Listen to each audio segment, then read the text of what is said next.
Welcome to our YouTube channel Nisha education. आज के इस वीडियो में हम क्लास 9th का चैप्टर 7 जिसका नाम है त्रिभुज की एक्सरसाइज 7.3 के क्वेश्चन नंबर 3, 4 और 5 सॉल्व करेंगे। ठीक है, इससे पहले वाले क्वेश्चन मतलब क्वेश्चन नंबर 1 और क्वेश्चन नंबर 2 मैंने प्रीवियस वीडियो में करा चुका है। ठीक है, तो इस वीडियो में सबसे पहले हम क्वेश्चन नंबर 3 को सॉल्व करते हैं। ठीक है, देखते हैं कि क्वेश्चन में हमें क्या दिया हुआ है। ठीक है, एक त्रिभुज ABC की दो भुजाएं AB और BC तथा माध्यिका AM क्रमशः एक दूसरे त्रिभुज की भुजाओं PQ और QR तथा माध्यिका PN के बराबर है। ठीक है, तो देखिए इस चीज को मैं आकृति में आप लोगों को बताती हूँ। हमें यहाँ पर दो त्रिभुज दे रखे हैं। ठीक है, त्रिभुज ABC और त्रिभुज PQR। ठीक है, इसमें हमें बोला गया है इस क्वेश्चन में कि इस त्रिभुज की ये जो AB भुजा है ना, ये इस त्रिभुज की PQ भुजा के बराबर है। ठीक है, और ये जो BC भुजा है त्रिभुज ABC की मतलब ये सेकंड भुजा, ठीक है, त्रिभुज PQR की QR भुजा के बराबर है। ठीक है, और इस त्रिभुज की जो माध्यिका है AM, ये इस त्रिभुज की माध्यिका PN के बराबर है। ठीक है, मतलब ये तीसरी भुजा क्या है, बराबर है। ठीक है, तो आई होप ये बात आपको बहुत अच्छे से समझ में आई होगी। ठीक है, हमें दो त्रिभुज दे रखे हैं, त्रिभुज ABC और त्रिभुज PQR। ठीक है, तो इन दोनों त्रिभुजों में, ठीक है, इस त्रिभुज में ये वाली भुजा इस भुजा के बराबर है, ये वाली भुजा इस भुजा के बराबर है, और ये जो माध्यिका AM है ये PN के बराबर है। ठीक है, तो हमें इस क्वेश्चन में दो पार्ट हैं जो कि प्रूफ करने हैं। ठीक है, पहले पार्ट में हमें त्रिभुज ABM को सर्वांगसम सिद्ध करना है त्रिभुज PQN के। ठीक है, मतलब हमें इस त्रिभुज के सर्वांगसम सिद्ध करना है। ठीक है, बहुत ही ज्यादा आसान क्वेश्चन है। ठीक है, हमें त्रिभुज ABM को मतलब सिर्फ इतने भाग को त्रिभुज PQN मतलब इतने भाग के सर्वांगसम सिद्ध करना है। ठीक है, तो चलिए मैं सबसे पहले इन दोनों त्रिभुजों के नाम लिख देती हूँ। ठीक है ना, त्रिभुज ABM व त्रिभुज PQN में। ठीक है, तीन चीजें हमें बराबर करनी है। ठीक है ना, तो सबसे पहले तो हमें AB बराबर PQ दिया हुआ है, तो हम यहाँ पर लिख देते हैं कि इन दोनों त्रिभुजों में AB बराबर PQ भुजा है, और ये हमें क्वेश्चन में ही दिया हुआ है, तो मैं यहाँ लिख देती हूँ दिया है। ठीक है, अब दूसरी चीज हमें AM बराबर PN दिया हुआ है। ठीक है, क्वेश्चन में ही दे रखा है ना। ठीक है, तो हम यहाँ पर लिख देंगे AM बराबर PN। ठीक है, ये भी हमें दिया हुआ है तो हम लिख देते हैं। ठीक है, अब तीसरी चीज हमें ढूंढनी है। ठीक है, तो बहुत ही ज्यादा आसान है। आप लोग देखिए इस त्रिभुज ABC में, ठीक है, BC भुजा इस त्रिभुज PQR में QR भुजा के बराबर है। ठीक है, मतलब BC भुजा QR भुजा के क्या है, बराबर है। ठीक है, अब ये दोनों भुजाएं क्या है, बराबर, तो इनका आधा भाग भी क्या होगा, बराबर। ठीक है, तो हम यहाँ पर BM बराबर QN लिख सकते हैं। ठीक है, तो मैं यहाँ लिख देती हूँ BM बराबर क्या हो जाएगा, QN। ठीक है, हम रीजन दे देंगे चूंकि BC बराबर QR भुजा है। ठीक है, अब ये दोनों भुजाएं क्या है, बराबर, तो इनका हाफ मतलब आधा भी क्या होगा, बराबर, मतलब BM बराबर क्या हो जाएगा, QN। ठीक है, अब देखिए तीन चीजें हो गई। ठीक है, पहली भी भुजा है, दूसरी भी भुजा है, तीसरी भी भुजा है, तो ये दोनों त्रिभुज क्या हो गए, सर्वांगसम। ठीक है, किस नियम से, S या भुजा सर्वांगसमता नियम से। तो मैं यहाँ पर लिख देती हूँ S सर्वांगसमता नियम से। ठीक है, क्या हो जाएगा, त्रिभुज ABM सर्वांगसम हो जाएगा त्रिभुज PQN के। ठीक है, और फर्स्ट पार्ट में हमें यही चीज क्या करनी थी, प्रूफ करनी थी। ठीक है, तो देखिए कितनी आसानी से हमने इन दोनों त्रिभुजों को क्या कर दिया, सर्वांगसम सिद्ध कर दिया। ठीक है, अब चलिए हम सेकंड पार्ट सिद्ध कर लेते हैं। ठीक है, तो सेकंड पार्ट में हमें त्रिभुज ABC और PQR को क्या करना है, सर्वांगसम सिद्ध करना है। ठीक है, तो मैं सबसे पहले इन दोनों त्रिभुजों का नाम ही लिख देती हूँ कि त्रिभुज ABC व त्रिभुज PQ आर में, ठीक है। अब देखिए ए बी बराबर पी क्यू तो हमें दिया हुआ है, तो सबसे पहले बिना देरी किए हमें लिख लेते हैं ए बी बराबर पी क्यू हमें दिया हुआ है, ठीक है। दूसरी चीज भी हमें दे रखी है, क्या, बी सी बराबर क्यू आर, ठीक है। तो हम इस भुजा को भी लिख देते हैं, क्वेश्चन में दे रखा है कि त्रिभुज ए बी सी और त्रिभुज पी क्यू आर में त्रिभुज ए बी सी की बी सी भुजा और त्रिभुज पी क्यू आर की क्यू आर भुजा क्या है, आपस में बराबर। तो मैं यहाँ लिख देती हूँ कि बी सी बराबर क्या हो जाएगा, क्यू आर, और ये चीज़ भी हमें दी हुई है, ठीक है। तो हम लिख देते हैं रीजन में दिया है, ठीक है। अब हम क्या करेंगे, तीसरी चीज़ ढूंढेंगे, ठीक है। तो ये भी बहुत ही ज़्यादा आसान है, ठीक है। अभी अभी हमने त्रिभुज ए बी एम और त्रिभुज पी क्यू एन को क्या किया है, सर्वांगसम सिद्ध किया है, ठीक है। तो यहाँ पर देखिए जो कोण बी है ये कोण क्यू के बराबर होगा, किससे, by C P C T से ना, ठीक है, क्योंकि ये दोनों त्रिभुज क्या है, सर्वांगसम, ठीक है। तो इसी चीज को हम यहाँ लिख देते हैं कि कोण बी बराबर क्या हो जाएगा, कोण क्यू, ठीक है। रीजन हम दे देते हैं चूंकि सर्वांगसम त्रिभुजों के क्या है, ये संगत कोण है। तो सर्वांग सम त्रिभुज ए बी एम व त्रिभुज पी क्यू एन के संगत कोण, ठीक है ना। अब देखिए तीन चीजें हो गई। अब देख लेते हैं कि इसमें सर्वांगक्षमता का नियम कौन सा लग रहा है, ठीक है। तो ये भुजा बराबर है, ये भुजा बराबर है और ये बीच वाला कोण बराबर है, ठीक है। इसका मतलब यहाँ पर साइड एंगल, साइड सर्वांगक्षमता लगेगी, ठीक है। तो मैं यहाँ लिख देती हूँ एस ए एस सर्वांगक्षमता नियम से, ठीक है। क्या हो जाएगा, त्रिभुज ए बी सी सर्वांगसम हो जाएगा त्रिभुज पी क्यू आर के, और हमें जो सेकेंड चीज दे रखी थी उसमें यही प्रूफ करना था, जो कि हम कर चुके हैं, ठीक है। तो आई होप क्वेश्चन नंबर 3 का फर्स्ट पार्ट और सेकंड पार्ट आप लोगों को बहुत अच्छे से समझ में आया होगा। चलिए अब नेक्स्ट क्वेश्चन सॉल्व करते हैं। नेक्स्ट क्वेश्चन है क्वेश्चन नंबर 4। ये क्वेश्चन भी बहुत ही ज़्यादा इजी है, ठीक है। देखते हैं क्वेश्चन में हमसे क्या पूछा गया है, ठीक है ना। BE और CF एक त्रिभुज ABC के दो बराबर शीर्षलंब हैं, ठीक है। और मैं आप लोगों को बता दूं कि यहाँ पर हमें चित्र या आकृति नहीं दी हुई थी, ठीक है। क्वेश्चन को पढ़कर मैंने आकृति बना लिया है, मैं आपको समझाती हूँ कि इसे मैंने कैसे बनाया, ठीक है ना। तो BE और CF एक त्रिभुज ABC के दो बराबर शीर्षलंब हैं, ठीक है।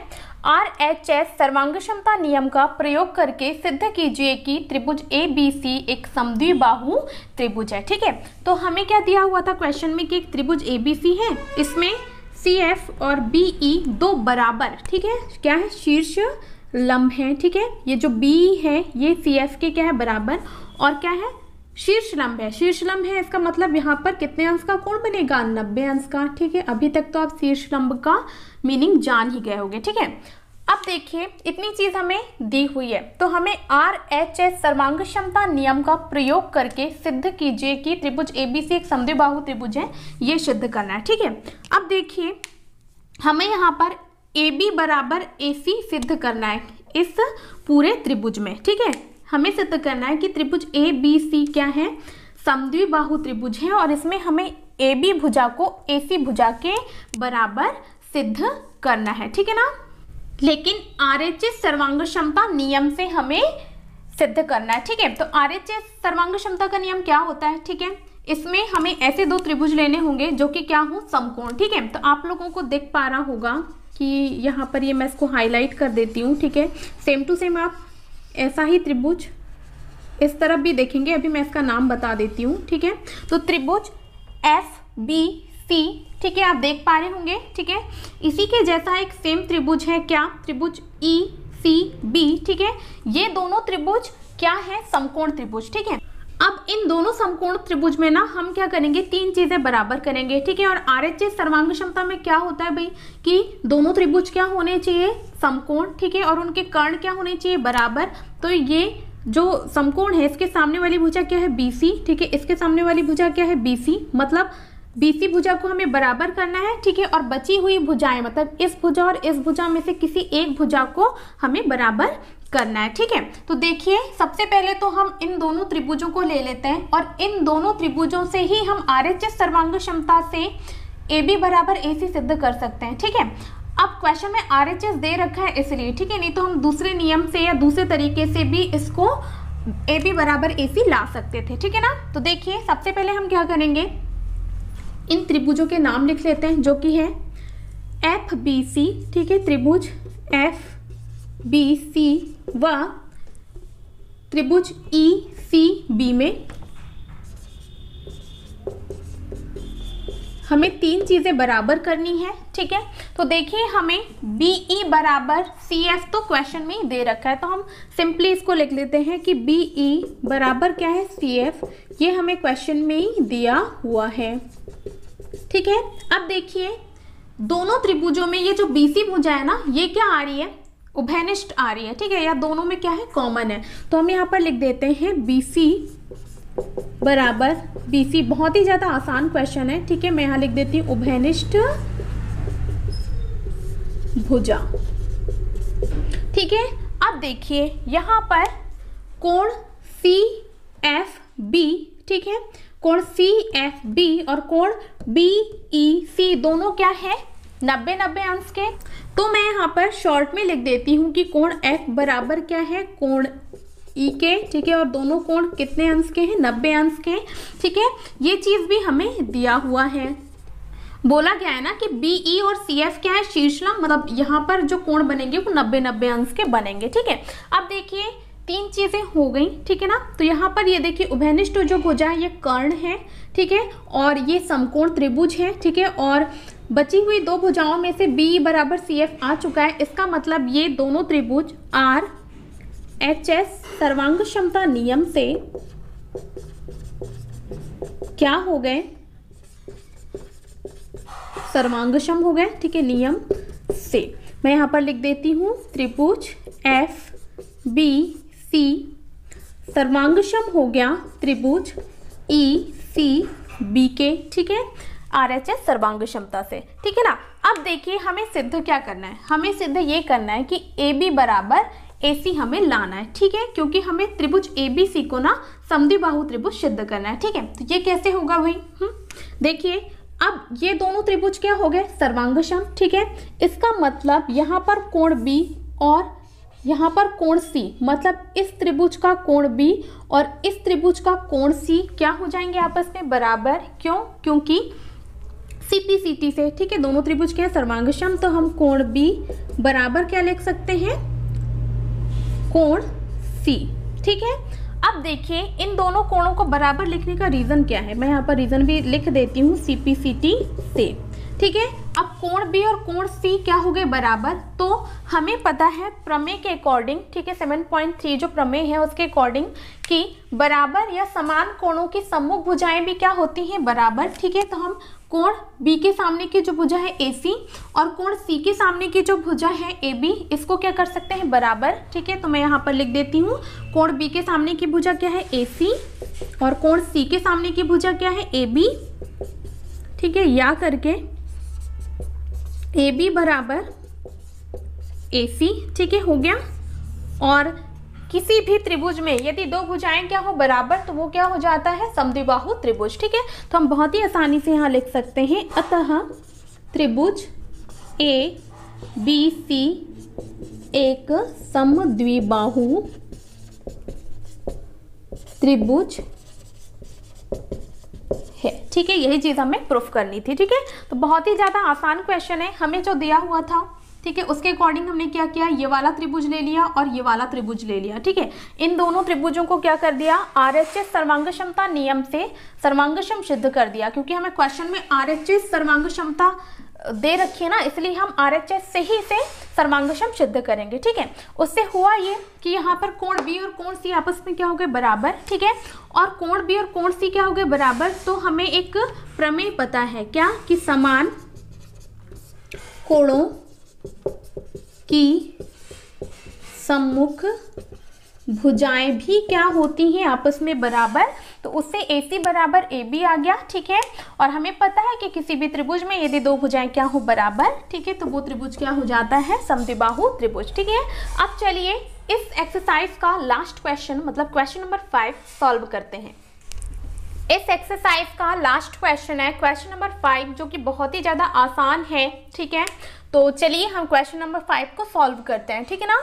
ABC एक समद्विबाहु त्रिभुज है जिसमें AB बराबर AC है। ठीक है, इस क्वेश्चन में हमें आकृति नहीं दी गई है। ठीक है, हमें क्वेश्चन को पढ़कर और समझकर आकृति बना लेनी है। ठीक है, तो मैंने यहाँ पर ABC एक समद्विबाहु त्रिभुज दे रखा था ना, तो त्रिभुज ABC बना लिया। ठीक है, अब समद्विबाहु बोला है और AB भुजा को AC भुजा के बराबर क्वेश्चन में दिया गया है, तो हमने यहाँ पर इन दोनों भुजाओं को बराबर कर दिया। ठीक है, अब आगे दे रखा है कि AP लंब BC। ठीक है, ये जो AP है लंब खींचना है हमें BC भुजा पर। ठीक है, लंब खींचना है मतलब यहाँ पर दोनों तरफ कितने अंश के कोण बनेंगे, 90 अंश के। ठीक है, फिर से समझिएगा, हमें त्रिभुज ABC एक समद्विबाहु त्रिभुज दे रखा है जिसमें AB बराबर AC भुजा है। ठीक है, और AP लंब खींचने को कहा गया है BC भुजा पर। ठीक है, जो हम खींच चुके हैं, इसका मतलब यहाँ पर कितने अंश का कोण बन रहा है, 90 अंश का। ठीक है, तो दर्शाइए कि हमें इस कोण B को इस कोण C के बराबर क्या करना है, प्रूफ करना है। ठीक है, तो चलिए हम इस क्वेश्चन को सॉल्व करते हैं। ठीक है, बहुत ही आसान क्वेश्चन है। ठीक है, यदि हम इस त्रिभुज को इस त्रिभुज के सर्वांगसम सिद्ध कर दें, ठीक है, तो फिर CPCT से कोण B और कोण C क्या हो जाएंगे, बराबर। ठीक है ना, तो मैं यहाँ पर लिख देती हूँ कि त्रिभुज ABP व त्रिभुज ACP में तीन चीजें हमें ढूंढनी है या तीन चीजें हमें बराबर करनी है। ठीक है, तो AB बराबर AC तो हमें दिया हुआ है, तो हम लिख देते हैं AB बराबर क्या है, AC। बहुत ही ज़्यादा आसान क्वेश्चन है। ठीक है, बहुत ही ज़्यादा मैं कह लूँ। ठीक है ना, अब देखिए दूसरी चीज हमें ढूंढनी है। ठीक है, दोनों त्रिभुजों में AP बराबर AP हम लिख सकते हैं, क्योंकि AP जो भुजा है वो दोनों त्रिभुजों में क्या है, कॉमन या उभयनिष्ठ। तो मैं यहाँ पर लिख दूंगी AP बराबर AP क्या है, उभयनिष्ठ भुजा। ठीक है, अब देखिए दोनों त्रिभुजों में हमें ये कोण की माप दे रखी है, शीर्ष लंब बोला है ना या लंब बोला है, तो इन दोनों का जो मान होगा 90 अंश होगा। इसका मतलब कोण APB और कोण APCB क्या होंगे, बराबर। तो हम लिख देते हैं कोण APB बराबर होगा कोण APC के, और दोनों कितने अंश के होंगे, 90 अंश के। और ये चीज़ भी हमें क्वेश्चन में ही दे रखी है, तो हम लिख देते हैं दिया है। ठीक है, अब तीन चीज़ें हो गई, तो दोनों त्रिभुज क्या हो गए, सर्वांगसम। अब सर्वांगसमता का नियम कौन सा लगा। ठीक है, यहाँ पर देखिए एक तो ये समकोण त्रिभुज है। ठीक है, और इसके कर्ण क्या है, बराबर। ठीक है, और कर्ण के अलावा एक भुजा है जो कि क्या है, बराबर। ठीक है, इसका मतलब यहाँ पर RHS सर्वांगसमता नियम लग जाएगा, सर्वांगसमता नियम से। ठीक है, दोनों त्रिभुज क्या हो जाएंगे, सर्वांगसम। तो मैं लिख देती हूँ ABP सर्वांगसम हो जाएगा त्रिभुज ACP के। ठीक है, RHS सर्वांगसमता से। ठीक है ना, अब देखिए दोनों त्रिभुज क्या होगा, सर्वांगसम। तो हम यहाँ पर लिख सकते हैं कि कोण ABP बराबर होगा कोण ACP के। ठीक है, बाई CPCT से, तो हम यहाँ लिख देते हैं CPCT से। ठीक है, इन शॉर्ट हम इन दोनों कोणों को क्या लिख सकते हैं, त्रिभुज ABC में। ठीक है, कोण B बराबर क्या, कोण C, और यही चीज हमें क्या करनी थी, प्रूफ करनी थी। ठीक है, कि कोण B कोण C के बराबर है। ठीक है ना, तो बहुत ही ज्यादा आसान क्वेश्चन था ये। ठीक है, आई होप आपको क्वेश्चन नंबर 3, क्वेश्चन नंबर 4 और क्वेश्चन नंबर 5 बहुत अच्छे से समझ में आए होंगे। ठीक है, यदि वीडियो पसंद आई हो तो वीडियो को लाइक जरूर करें। ठीक है, और अपने दोस्तों के साथ ज़्यादा से ज़्यादा शेयर करें, और यदि चैनल पर नए हैं तो चैनल को सब्सक्राइब करके बेल आइकॉन जरूर प्रेस कर लें।